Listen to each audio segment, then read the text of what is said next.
Hi, welcome to FragHero. I'm David, and I'm joined by Josh, who I am extremely jealous of because he's been playing the Uncharted Legacy of Thieves collection. I have, yes indeed. Thank you for having me, David. Yeah, I've been playing the Uncharted Legacy of Thieves collection, which is basically just Uncharted 4 and Uncharted Lost Legacy smashed together into a neat little collection, but remastered for the PS5. So what do you want to know about it?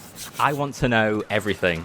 Everything. The highs, the lows. How about 5 reasons that I should bother investing? Well, I can certainly give you 5 reasons. Let's start with the first one, which is obviously the big thing with the PS5 is the DualSense. That controller is insane. If you've never used it before, the adaptive triggers and the haptic feedback, it makes Uncharted 4 and Lost Legacy both come to life. So the biggest example is in the driving sections in Uncharted 4 and Uncharted Lost Legacy when you get to those those big like open world sections where you finally get to like take control of a Jeep. Oh yes. And there's some mechanics in that where you fully have to like wrangle a Jeep up some sort of mud slope, and right.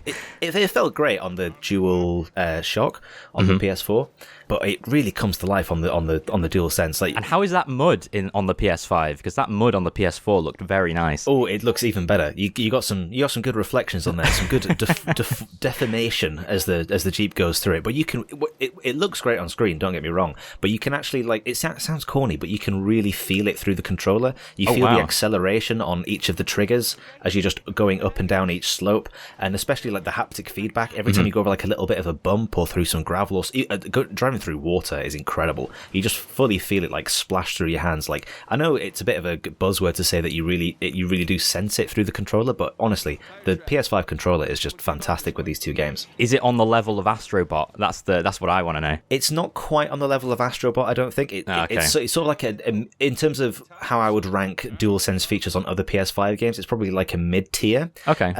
Purely because I feel like it could have done a few things better. Like I think I said in my review, there's a lot of rope swinging in Uncharted, and I feel like obviously the controls are mapped to the left and right bumpers for those controls. I feel like if they were mapped to the triggers, we might have been able to get some really, really cool swinging action, like we saw in Spider-Man games. Using the DualSense triggers to swing through New York was absolutely fantastic. So if the controls were remapped for this, maybe, but I can see why they wouldn't want to do that. They wouldn't want to alienate everyone that already played. Right. Okay. Yeah. That does make sense. Well, how about the frame rate then? Because surely that's going to have an upgrade on the PS5. Well, there's 2 different versions that you can play of Uncharted 4 and Lost Legacy. There is a performance version and there is a resolution mode. Actually, I'm telling lies. There's 3 versions. There's actually a performance plus bonus mode. There is a bonus mode that unfortunately I've not managed to test. So the resolution mode targets 4K, a full native 4K resolution at 30 frames per second, which I didn't particularly enjoy purely because I played in performance mode first. Now, it's a base resolution of 1440p, upscaled to 4K, with a target frame rate of 60 FPS. Now, I could barely ever detect a drop in frame rate at all. This game runs flawlessly at 60 FPS, and once you play at that super silky smooth frame rate, you're just not going to want to go back to the 4K 30 FPS. It just feels so sluggish. I can imagine as well, because it's the kind of game, particularly with those kind of iconic set-piece moments. I mean, seeing those in 60 frames per second, that must be jaw-dropping. Oh, 100%. Like, Uncharted's always been super slick with its action, and just seeing that in a smooth frame rate just really, really brings that to life. And there is a Performance Plus mode, which is 1080p resolution at 120 FPS. I haven't actually managed to test it because I'm not fortunate enough to have a 120 FPS display. But if you do have one, then yeah, I'm sure that's going to make things come to life even more. But you can barely detect the drop in resolution. 1440p upscaled to 4K.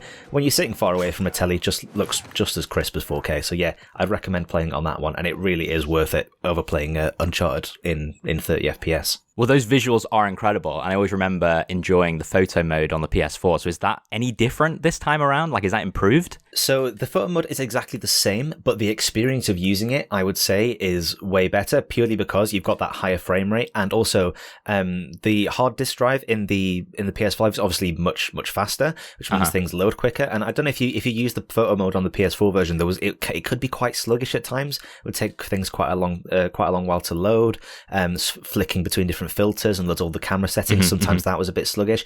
It runs just like with the 60 FPS, it runs pretty much flawlessly on the PS5, and that just makes the whole process of taking images and capturing images much more seamless. You know, when you just stop to take that quick image, that's that much easier. And especially with the higher resolution, it just means you can capture that much more detail out of these worlds. I mean, it's extremely pretty. That's worth it alone just to upgrade for, I think. Okay, but not upgrading. If this is your first time coming to Uncharted, is this the way to experience it? I would say absolutely. So before I played the Legacy of Thieves collection, I'd actually only played Uncharted 4. I hadn't touched Lost Legacy at all. Sacrilegious. It's been on my backlog for absolutely ages, and I was saying I'll play it at some point, and then I was waiting for the PS5 upgrade, and now it's here. So what I did was I played Uncharted 4 first, obviously, and then went straight into Lost Legacy. And I think definitely, if you've not played the Uncharted games before, or even if you just not played Lost Legacy, this is the way to play it. You want to play Uncharted 4 first, and then jump into Lost Legacy. Because Lost Legacy feels, I don't know how you feel about this, David, but it feels like it's just everything. It's like the pinnacle of Uncharted. Everything that Naughty Dog learned with making the original 3 Uncharted games. Yes. Even the PS Vita one. And then with Uncharted 4, they trialed doing that slightly open world section, giving the players a bit more freedom to sort of try out new things.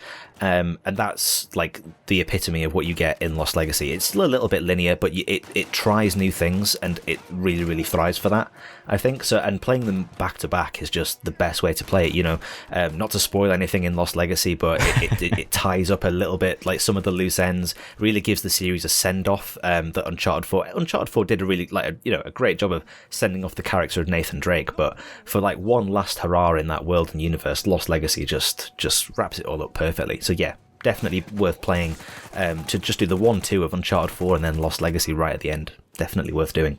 No, I honestly, I absolutely agree with that. I mean, it's like, it feels like a distilled version of Uncharted, I think. Everything, as you say, that works really well and done in a much tighter time frame, because I think it's maybe about 10 hours to complete, as I recall. Yeah, maybe even less than that. Honestly, I knocked it out in a couple of days, and on like in a world where some games take like 30 hours to complete, just having that short and sweet. Yeah, this is the story. These are the characters. You know, they go on a nice little arc. Bish bash bosh. It is a very nice little arc. I would agree with you. It's so well performed. I mean, it is like playing a film. It really is, and I guess that is a bit cliche, but they completely nailed it, I think, translating the cinematic experience, the cinematic blockbuster opuses of, you know, Indiana Jones, that kind of thing that it was clearly inspired by. I think that's honestly what, like, this is going into my last point now as to why these games are just still worth picking up the upgrade for, is because, you know, Uncharted 4 released in 2016. It's coming up on 6 years old now? Yes. I mean, my maths isn't amazing. I'll trust you on that. So yeah, these games are getting on, respectively. These games are getting on. But picking these, this is what I titled my review. These games feel good as new. Like, you could release Uncharted 4 and Uncharted Lost Legacy on the PS5 and call it a PS5 exclusive, and I would fully believe you that this was made for the PS5. Wow, okay. They have not aged a day. As you say, the performances in particular, seeing everything in that higher resolution, and like the facial detail and the facial animations, all the performance capture just still looks incredible. And they hold up as single-player linear games, like linear single-player games. You know, we don't really get too many of those these days, where it's literally you know, start a narrative here, go from here to point B, and have an adventure along the way. And I really feel like in the drought of that, in like especially at the start of 2022, these games, like, they've come at the right time. That they do hold up. So yeah, if you've not played them before, or even if you have played them before and want to give them a replay, like, I don't see any reason why you shouldn't upgrade, you know? That sounds very, very tempting, actually, for me personally, because, I mean, I've been playing Assassin's Creed Valhalla, and, you know, infamously, that's a very bloated game. But, you know, there's joy to be had there, I think. But, yeah, I think looking at something like Uncharted 4 or The Lost Legacy, where it is so refined, and I can just pop a disc in and play it for 10 hours and know that I'm going to get a self-contained experience, that sounds really cool, and actually kind of a breath of fresh air at the moment. Definitely. Well, thank you very much for that, Josh. I'm feeling in a very Legacy of Thieves collection mood now. My pleasure. And if you, dear viewer, would like to see any more Uncharted videos from us, be sure to follow us on all of our social channels, and we'll catch you in the next one.